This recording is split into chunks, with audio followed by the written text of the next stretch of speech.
Hi, this is Matt with the Intergalactic Herald. Welcome to my Star Atlas Week in Review podcast. This is podcast number 104. Any articles or videos mentioned can be found on my website at Intergalactic Herald. Look for news recap number 152. So just a quick summary of things to go over. There was a Atlas brew from the community team, but they actually had a kind of announcement of something called some addendums to the Atlas locker. And then I think it was also on Wednesday, the Star Atlas team also put out an announcement on Medium about fleet rentals. So that's pretty much the extent of the news. And then I'll do my kind of thoughts on kind of the state of Star Atlas, and then my journey playing Star Atlas. Before I get to that, just a couple things to mention. One, I am moving through the process of submitting a DAO PIP, which is a proposal for developing some things within the Star Atlas ecosystem.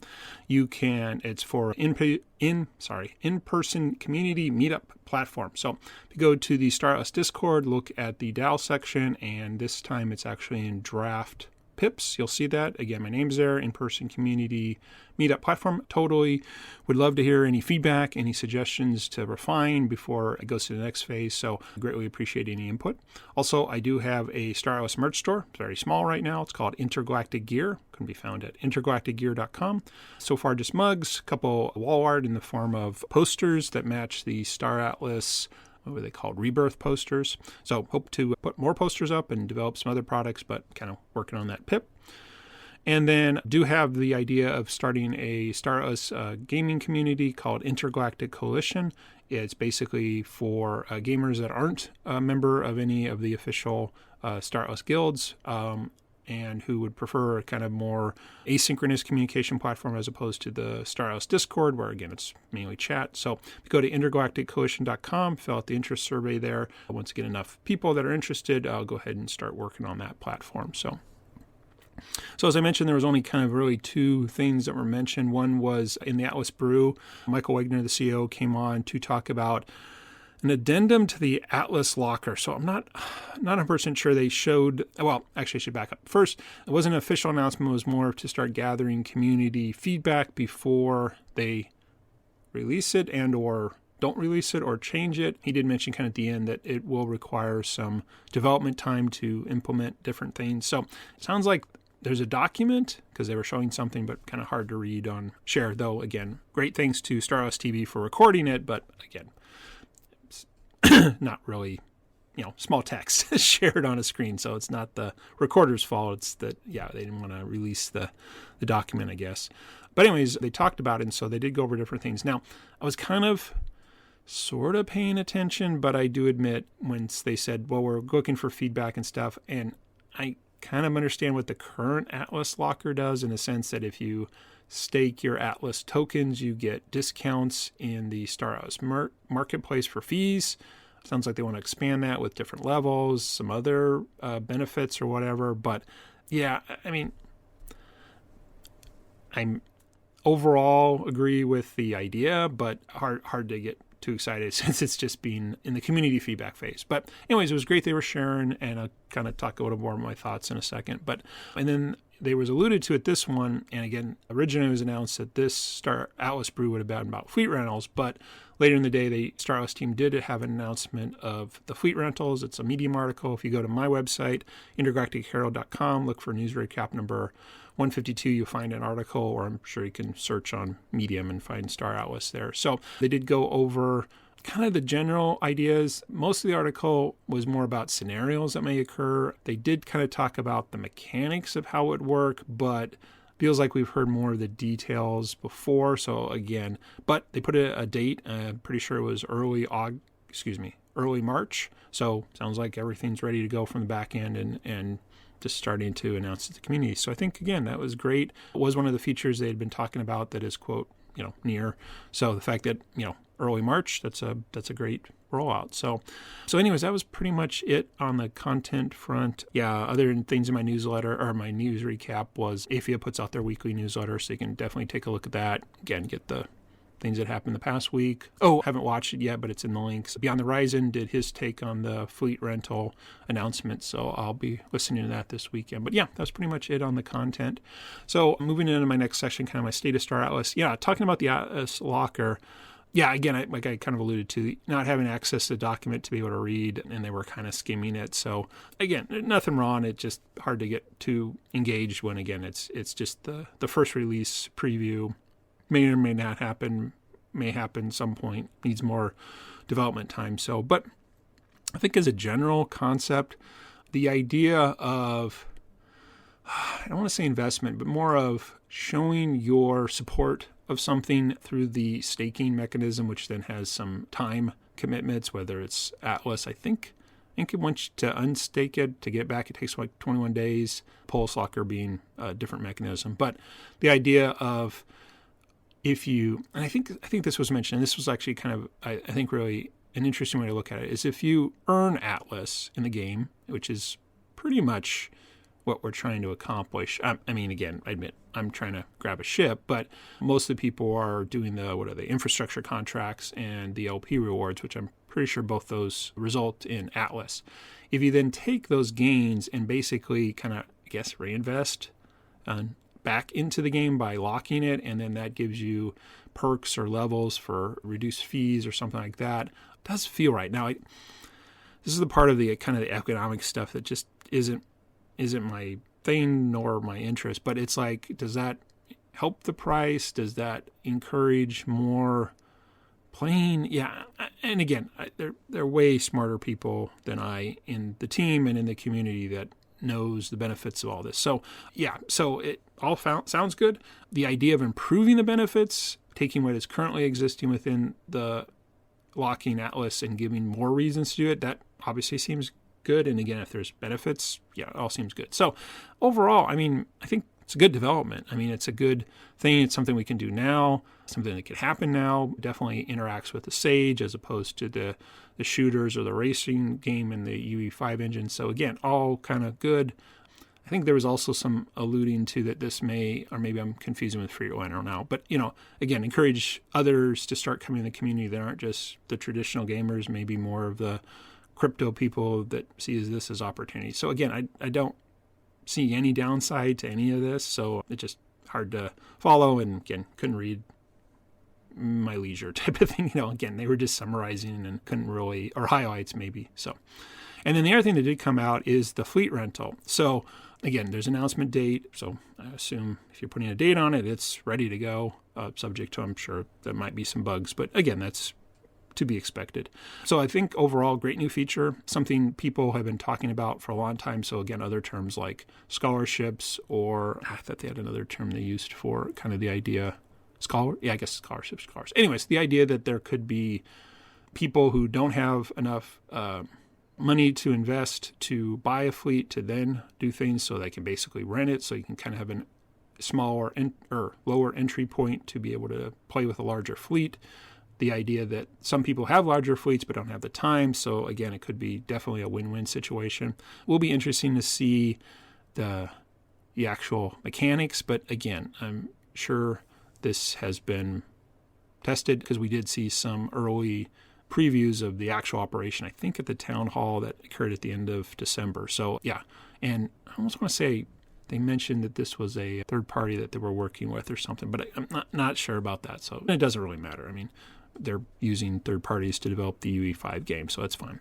So yeah, so I think, it's just great development, great to have something new. But on the kind of, is this a quote-unquote game changer? I mean, still very positive vibes from the local markets. Again, I haven't personally interacted with them yet, but that's a question of time, but they exist. People are talking about them. And again, I think it really opens up the game. So this one too does feel like it could open up the game, but part of me is just unsure of like how many people actually have fleets to rent. And the reason I say that is if I already invested in a fleet and I'm playing in Sage with it, I don't know why I would rent it back out, because I feel like I would know how to use it better.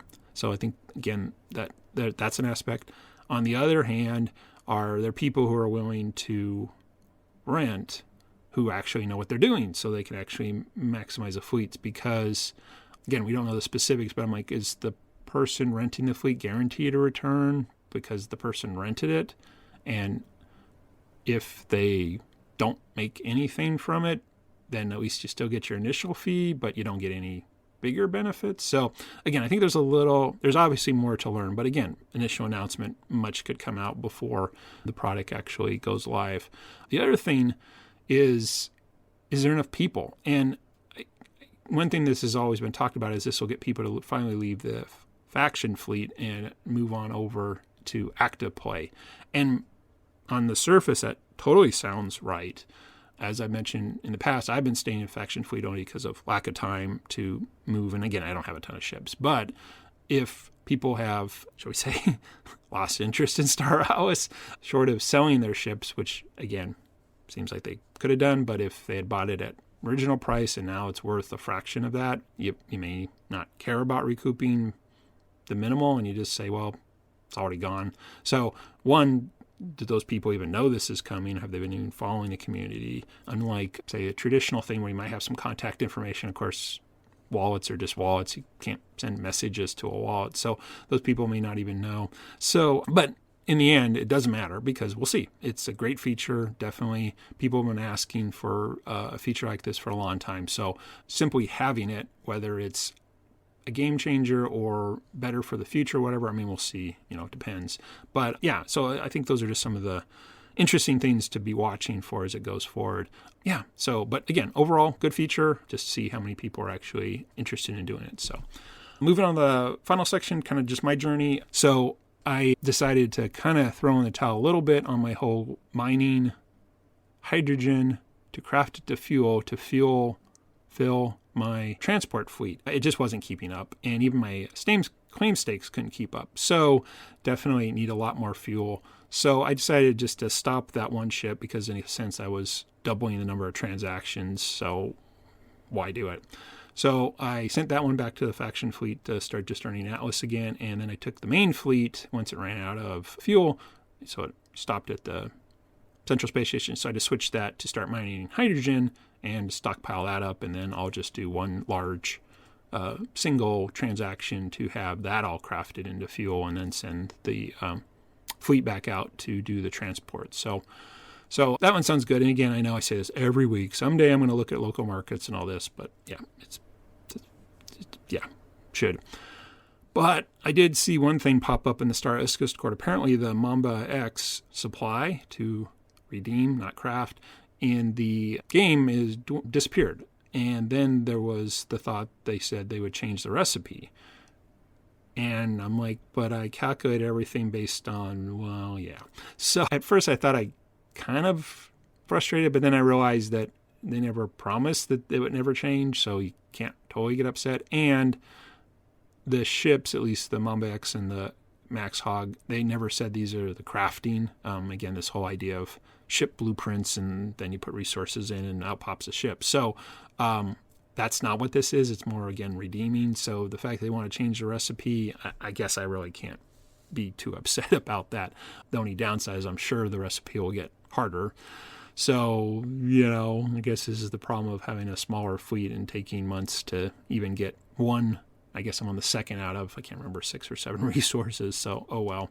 But again, I can't imagine the recipe will get smaller or easier or something. So, never just have to modify now. So, but it does make me kind of remember thinking to the future that when we do get to ship crafting, true ship crafting, I sure hope those blueprints are fixed. I don't know. Maybe there can be inflation. Maybe I don't know. I guess I shouldn't say they should never change, but I don't know.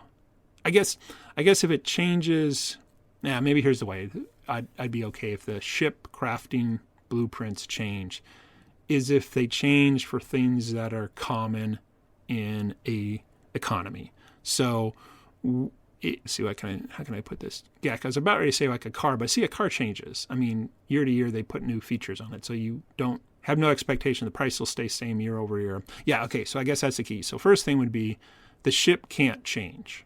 If the ship changes, then I'm totally fine if the resources and the time or whatever changes. But the ship model can't change. But we know there are other factors that cause the ability to create it to change. So maybe it takes the same amount of resource, but those resources cost more or something. So again, I haven't really thought this through, and we haven't ever heard when crafting's coming. So this is totally speculation. But anyways, a little bit of disappointment, but quickly just let go because it doesn't really matter if they change it. So we'll see what that comes out. Seems like they were talking that maybe this will be the end of the month, but we'll see. But anyways, then I'll recalculate and see, and maybe I'll look at local markets, and maybe I'll start selling stuff, and so I don't have to do so much transport. So anyways, so that's sort of where I'm at right now. I think just as I started this podcast, I ran out of ammo or something, so I think I probably have as much hydrogen as I was going to do, so I'll send it back out to start moving. So anyways, so that's pretty much it on my thoughts. Just to kind of wrap up, again, totally open if anybody wants to be a guest on the podcast. Again, looking for community members who just want to chat about the week in review. If you're a builder or content creator, I'd love to chat and learn more about your involvement in Star Atlas. Of course, any team members who want to get on, talk about kind of beginner topics, definitely open for that. Again, please check out my merch store at intergalacticgear.com. Star Atlas mugs with different logos are available, different mug types, and slowly rolling out some wall art based on the Star Atlas original NFT posters. And then if you're interested in chatting with me and other people who aren't members of Star Atlas Guilds in a more asynchronous threaded platform with email alerts when there's new things you're interested in, please check out intergalacticcoalition.com and fill out that interest survey. Other than that, thanks for listening. Hope you have a great week ahead. This is Matt with the Intergalactic Herald.